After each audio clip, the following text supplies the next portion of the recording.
Hariom friends. आत्मवंदन। काफी समय से हम रमन महर्षि, निसर्गदत्त महाराज एवं अन्य संतों की वाणी की चर्चा करते हैं। उन्होंने जो हमको ज्ञान के सूत्र दिए, उनको समझने का प्रयास करते हैं। क्योंकि ज्ञान मार्ग के विषय में हम जानते हैं कि ज्ञान जैसे ही ज्ञान का प्रकाश का उदय होता है, तो अज्ञान अंधेरा खुद ब खुद खत्म हो जाता है। और संतों का कहना है कि you are that, I am that. मैं परमात्मा हूं, तुम परमात्मा हो। और ये मेरे परमात्मा होने के बाद भी मैं क्यों नहीं जान पा रहा? क्योंकि मैं अज्ञान में हूं। I am ignorant. तो जो ये संतों के सूत्र हैं, इन संतों के सूत्र को जब हम समझते हैं, तो उस समझ से जो ज्ञान होता है, उस समझ से ये अज्ञान हमारा हट जाता है। और अज्ञान क्या है? मैं अपने को देह, मन, बुद्धि, इंद्रियां और अहंकार सेपरेट एंटिटी मानता हूं। निसर्गदत्त महाराज भी कहते हैं ये परम झूठ है। This is a total illusion that you are a separate entity और यू आर ए डूअर। और गीता के भी मध्य में ये बात कही है। गीता के भी सार ये है जो कि हम समझ नहीं पाते। लोग गीता में कर्म की बात करते हैं,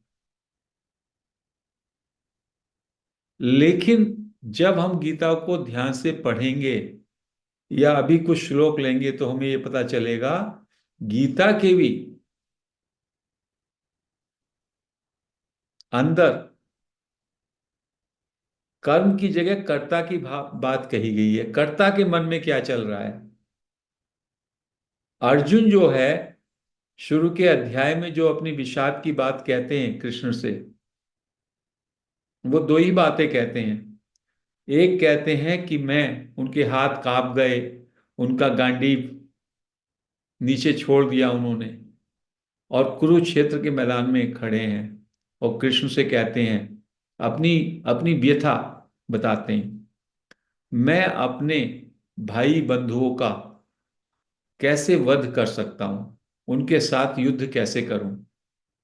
ये व्यथा हम सबकी है। मैं और मेरे, मैं अपने बंधु बांधवों परिजनों के साथ जो मेरी आसक्ति है, उसको कैसे छोड़ दूं?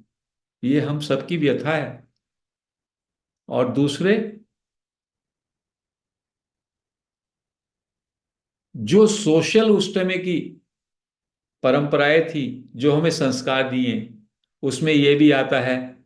अर्जुन यहां तक सोचते हैं कि यदि मैंने सबका वध कर दिया, तो ये जो लेडीज बचेंगी,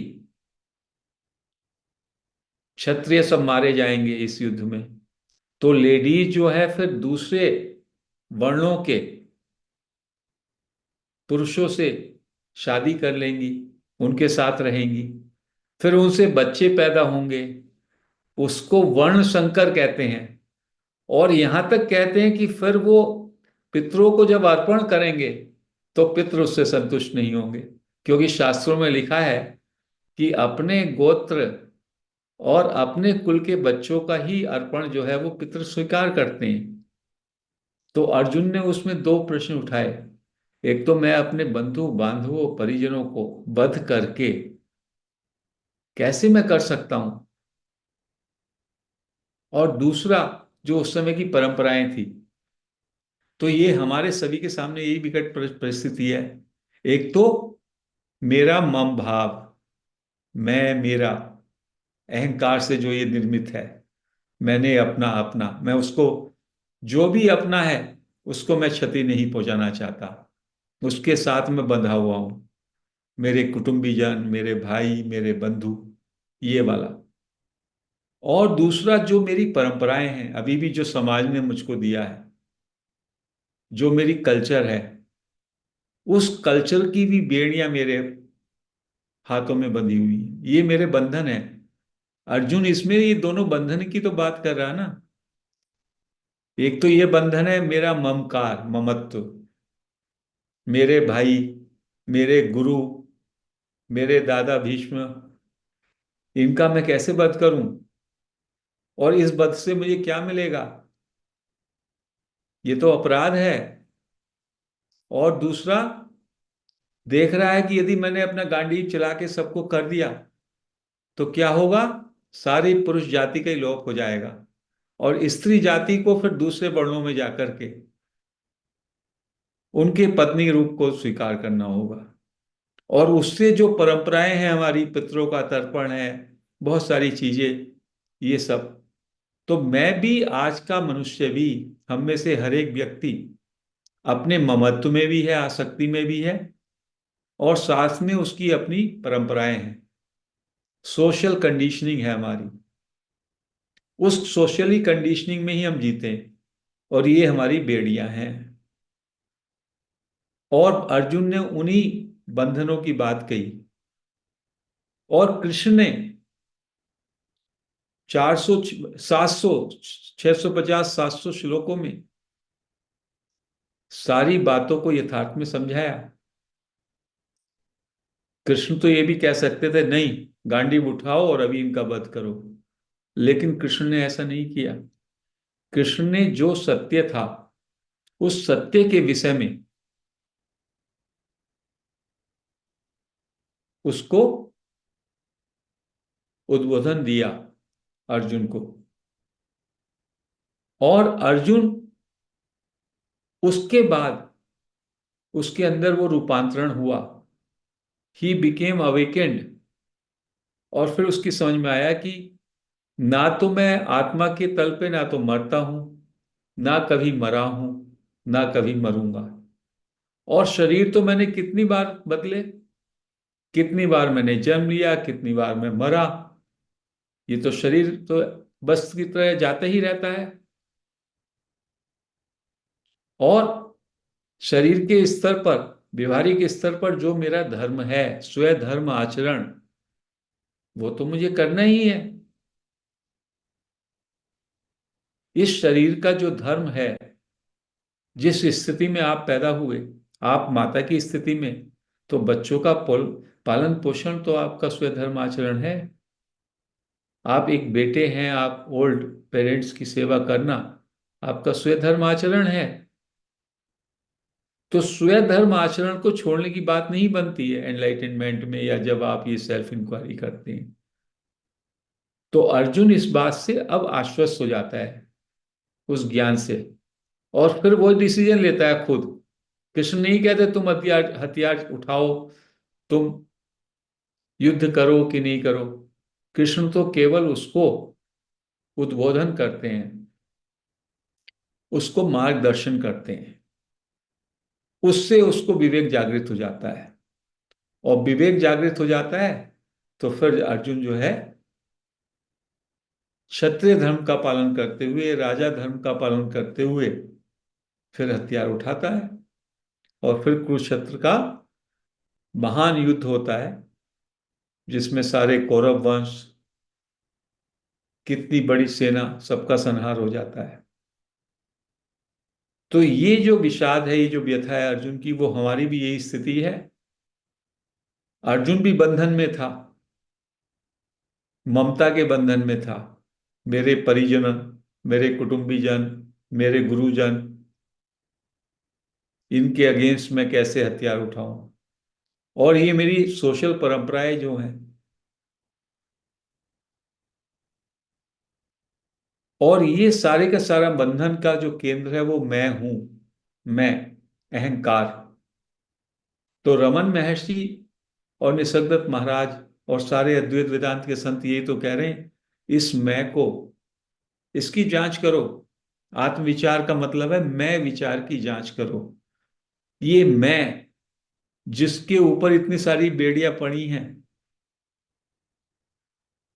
वो बेड़ियां उससे फ्रीडम। उन बेड़ियों को छोड़ के अभी पहले मैं का विचार करो, ये मैं क्या है। और जब मैं का आपको ज्ञान हो जाए कि मैं है या मैं नहीं है, और उसके साथ जो तमाम ये सांसारिक इम्प्रेशंस हैं, संस्कार हैं, आपकी कहानियां हैं, उपाधि हैं, उनके लिए भी आपको जोरदार चिंतन करना पड़ेगा आत्मविचार में। और धीमे धीमे ये सब कहानियां आपकी टूटने लगेंगी, गिरने लगेंगी। सब झूठी कहानियां हैं, उपाधि आपकी झूठी है, सब टूटने लगेगा, सब बिखरने लगेगा। और धीमे धीमे जो ये मैं, जो आपने बहुत विराट किया हुआ है, बहुत बड़ा किया हुआ है, जिसमें आप अपना नाम, आपका काम, आपके माता पिता क्या करते थे, क्या क्या नहीं आपने उसमें इकट्ठा किया हुआ, अपने यश के लिए, अपने नाम के लिए, बहुत कहानियां इकट्ठी हैं आपकी। कभी कोई सुनने बैठ जाए तो आप अपनी ही गाथा सुनाते हैं, अपनी ही कहानियां, जो कि सब कहानियां आप डोरमेंट हो गई। उन कहानियों का बताने का कोई औचित्य नहीं, वो स्मृति मात्र है। लेकिन वो आपका झूठा अहंकार, उस झूठे अहंकार के साथ जुड़ी हुई, वो आपके मैं को बहुत विराट किए हुए हैं। जब अंदर जाके आप इस मैं को ढूंढते हैं, मैं की जांच करते हैं, तो हर जांच में कुछ ना कुछ ये विचार, कहानियां क्या हैं, विचार हैं। वो मैं विचार जितने हैं, मैं के आसपास के विचार, वो सब कम होते चले जाते हैं। आपका बोझा गिरना शुरू हो जाता है। और धीमे धीमे एक दिन ऐसा आएगा, ये मैं भी गिर जाएगा, मैं। और फिर क्या होगा, फिर बोध, सुप्रीम नॉलेज, जिसकी बात शुरू में प्रतिभा जी ने पूछी थी, वही बुद्धत्व है, वही बोध है। और रमन महर्षि ने इतना आसान तरीका दिया। और कभी कभी आई एम पे आ जाएं, और कभी हु एम आई पे, और आई को जांचते रहें, मैं क्या है, मैं क्या ये शरीर हूं। अंदर चिंतन होना चाहिए, अरे शरीर तो अलग है, मैं अलग हूं। ऐसे कर करके मैं के साथ जो भी जुड़ा हुआ है वो सब छूटने लगेगा, गिर जाएगा। वही मेरी बेड़ियां हैं। मैं के साथ जितनी आपकी कहानियां हैं वो आपके बंधन है। और फिर आप चिंतन होगा आपके, आपका, फिर आपकी जो फ्रीडम होगी ना, वो फ्रीडम इतनी अद्भुत होगी। अभी आप संसार के हिसाब से, भीड़ के हिसाब से सोचते हैं, भीड़ जो कर रही है वही आप करेंगे। बताया गया कि हम 25 साल में शादी करें, 28 साल में तो आपको भी करनी है। ये क्या है, ये सब सांसारिक परंपराएं हैं। लेकिन जो व्यक्ति बुद्ध हो जाता है, बोध हो जाता है, वो इन सांसारिक मान्यताओं का दास नहीं रहता, ये बंधन है। उसकी सोच अपनी अलग होती है। और इसलिए कितना टाइम हुआ, यदि आप देखें, सदियों में ये बुद्ध पुरुष आए, इन्होंने इतने बड़े आमूल चूल परिवर्तन कर दिए। नहीं तो परंपराएं थी तो परंपराएं थी। तो गहन चिंतन, गहन विचार से जब आपका मैं या अहम भाव टूटता है, तो सारे के सारा जो बंधन है उनके साथ सारी बेड़ियां आपकी पूरी तरह से खत्म हो जाती हैं। And then you are free, you are liberated. और उसके बाद जो भी कुछ आपके माध्यम से होता है, वास्तव में वो परमात्मा का ही कृत्य होता है। जो आप बोलते हैं, जो आप करते हैं, उस सब में परमात्मा ही साक्षात्कार, परमात्मा ही साक्षात आपके द्वारा कराता है। वही मुक्त पुरुष का जीवन है, जीवन मुक्त। और इन संतों ने ये कहा, ये इसी जन्म में बहुत जल्दी ही संभव है। तो इसमें क्या बाधाएं क्या हैं? एक तो हमारी आसक्ति, मैं और मेरापन, मेरी कामनाएं,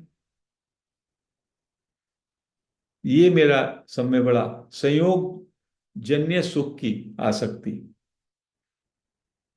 और ये आसक्ति का क्या कारण है? मैं अपने को देह मानता हूं। यदि मैं देह ना मानूं तो संग्रह क्या करूंगा? मैं वस्तुओं की क्या मुझे जरूरत है? नहीं जरूरत है। संबंधों की क्या जरूरत है? क्योंकि मैं देह मानता हूं तो देह को देह के रिश्ते में जोड़ना चाहता हूं, शरीर के रिश्ते जोड़ना चाहता हूं। एक शरीर जितने सारे शरीरों से गठबंधन कर ले उतना वो मजबूत हो जाएगा ना। बहन है, भाई है, पिता है, माता है। यदि मैं शरीर ही नहीं हूं, आत्मा हूं, तो आप देख लीजिए आप क्या संग्रह करते हैं। आपका सारा संग्रह वस्तुओं का, सामग्री का, जगत की जितनी भी चीजें हैं जिसमें आप रात दिन लगा देते हैं अपना, आपकी समझ में आ जाएगा अरे इसका क्या मतलब है। खाना आपको 5 स्टार में खाने के लिए कितना पैसा अर्न करते हैं? 10 घंटे 20 घंटे और एक्स्ट्रा वर्क करेंगे, थोड़ा एक्स्ट्रा पैसा मिलेगा, फिर उसको खाने में निकाल देंगे किसी अच्छे होटल में जाके, और अगले दिन वो मैला बन के निकल जाएगा। तो जब आप खुले दिमाग से सोचेंगे अरे क्या, मैंने 10 20 घंटे एक्स्ट्रा काम किया और इस खाने की जगह यदि मैं छोटे थोड़े दाल चावल घर पे भी खा लेता, it is one and the same thing, तो आपका जीवन परिमाण का हो जाएगा। अभी हमारा जीवन जैसे संसार कहता है, जैसे भीड़ कहती है, वैसे हम चलते हैं। कपड़े अच्छे पहनने के लिए कितना अधिक आपको अर्जन करना पड़ता है, उसके लिए रात दिन लगे रहते हैं। और कपड़े पहनने से अच्छे आपका क्या ज्ञान है, बोध की क्या स्थिति है, उस पे कुछ परिवर्तन होता है क्या, ये आप समझने लगेंगे। तो किसी भी व्यक्ति का जो साधना के क्षेत्र में उतरता है धीमे धीमे, उसको ये जो बाह्य चीजें हैं तमाम, इन चीजों में खुद परिमाण आ जाता है। वो करता नहीं, होने लगता है, क्योंकि उसको लगता नहीं कि इसमें कोई इतनी बड़ी एक्साइटमेंट की बात है। कुछ ज्यादा अच्छे कपड़े पहन लिए, कुछ अच्छी गाड़ी रख ली, कुछ अच्छा बंगला हो गया, नहीं तो मेरा जीवन पूरा इसी में निकल जाता है। लेकिन इसका मतलब ये नहीं कि वो अच्छी जगह नहीं रहेगा। उसके प्रारब्ध में होगा तो उसके लिए तो सब कुछ हाजिर रहेगा, छोड़ना भी नहीं है। लेकिन जो हम पूरा जिंदगी रात दिन एक करके छोटी छोटी चीजों को इकट्ठा करने में लगे रहते हैं, जानते हुए ये सब चीज शरीर के उपयोग की, और शरीर तो जाना ही है, इसको गुड बाई करना पड़ेगा, ये अपने साथ नहीं ले जाऊंगा। तो इस पे हम गहन चिंतन क्यों नहीं कर पाते? क्योंकि सारी भीड़, सारा समाज ऐसे ही कर रहा है, तो हम इस पे सोचते ही नहीं। और अहंकार को इससे जो है विस्तार मिलता है। यदि हम इसको मैं को ही जांच करने लगे, मैं को ही जांच करने लगे, मैं जैसे जैसे घटेगा वैसे ही आपका ये जो तमाम बाहरी दिखावा है, ढोंग है नो, ये बेड़ियां कटनी शुरू हो जाएंगी। यू विल नॉट बॉदर, आपको इसमें कोई रस नहीं रहेगा, अपने में असंग हो जाएंगे आप। संगी साथियों से कोई ज्यादा देना लेना नहीं, जितना अपना मिनिमम सेवा करनी है, जो आपका स्वधर्म आचरण है, उसको निष्ठा से और अच्छा करेंगे, वो और अच्छा होगा। और फिर जैसे एक बहन कह रही थी खूब समय रहेगा, उस समय में अपने मैं को जांचो, आत्मविचार में रहो, और आपके अंदर तृप्ति, संतोष, पीस आने लगेगी। These are the immediate gain of self inquiry practice, I am practice, जागृत सुसुप्ति, अनदेखे को देखना, अज्ञात में प्रवेश। तो ये तो हलाहल में आप जा रहे थे। संसार का जीवन जो है ये हलाहल का विष का जीवन है। विषयों में जब आप लगते हैं, अष्टावक्र गीता कहते हैं, विषयों की तरफ खींचते हैं तो विष के समान है सारे विषय। और जो अंतर्मुखी आते हैं आप, तो ये अमृत का जीवन है। आत्मा की तरफ एक कदम बढ़ाते हैं तो आत्मा खींचती है आपको। वही अमरता का जीवन है, वही बुद्धत्व का जीवन है।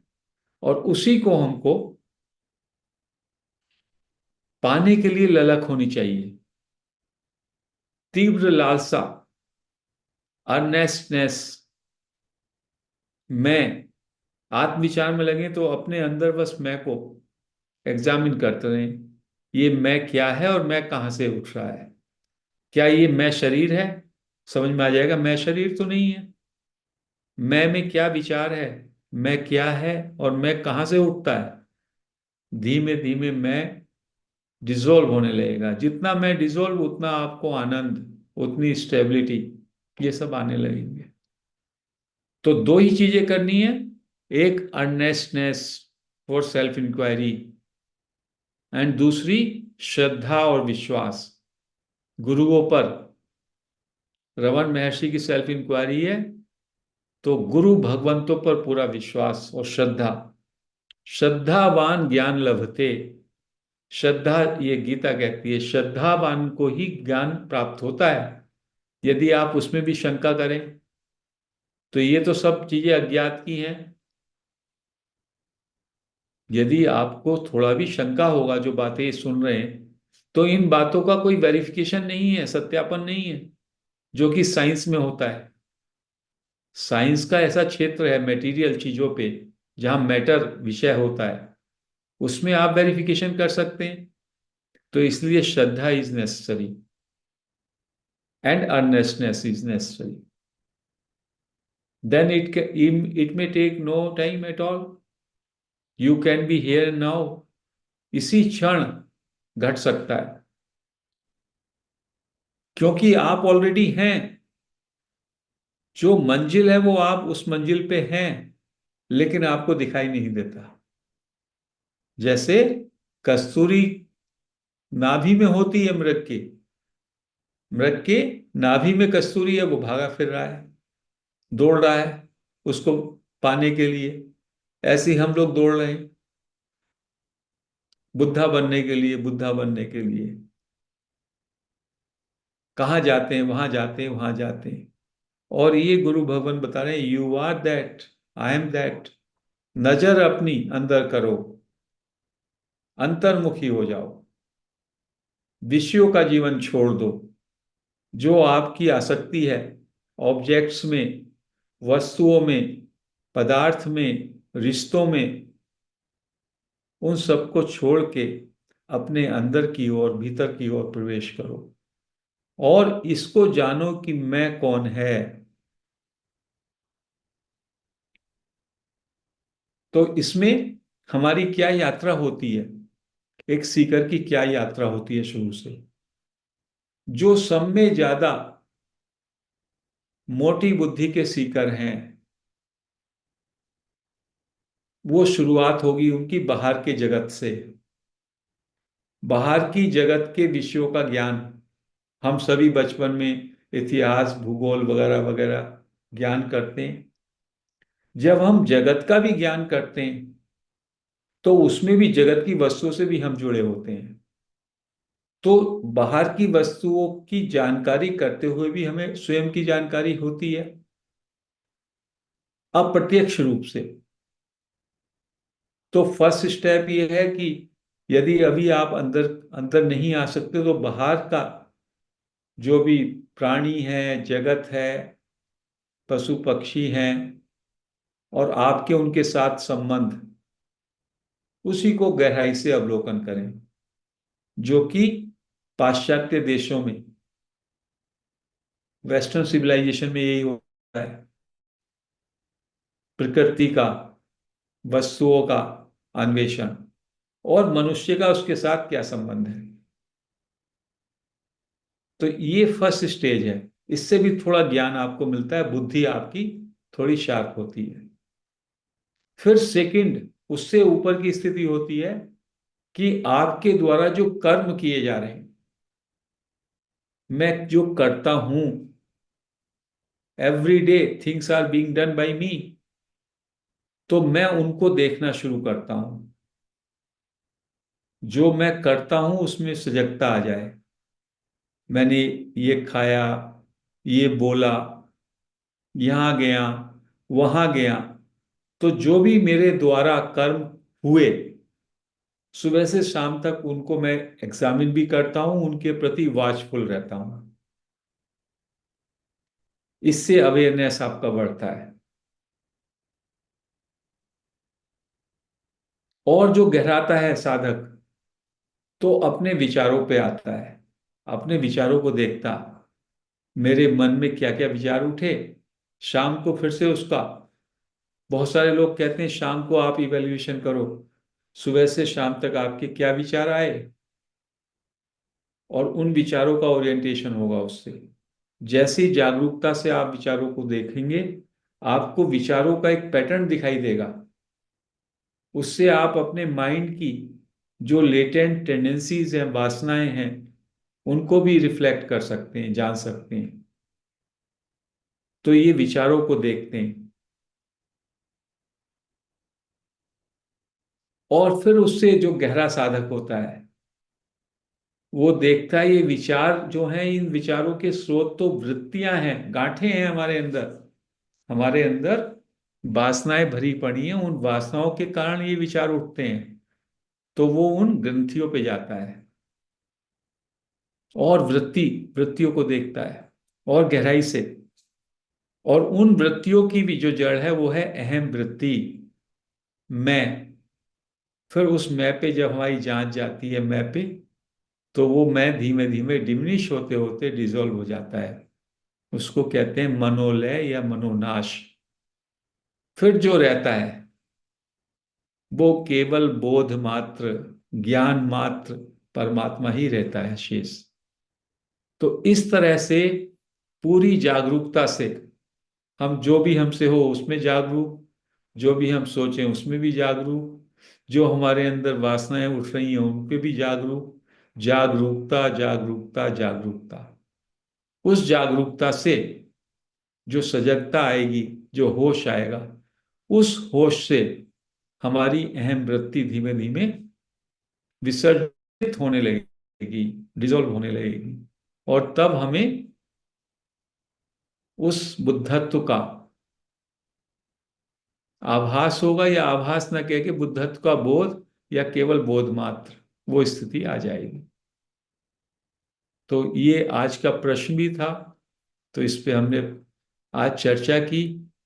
और हम लोगों को चाहिए कि हम जागरूकता में रहें, जो भी करें, जो भी सोचें, जो हमारे अंदर वासनाएं उठ रही हैं, और मैं विचार को अपने अंदर, मैं कहाँ से उठ रहा है, मैं क्या है, इसका अन्वेषण करें। आज हम इस चर्चा को यहीं समाप्त करते हैं। हरि ओम फ्रेंड्स।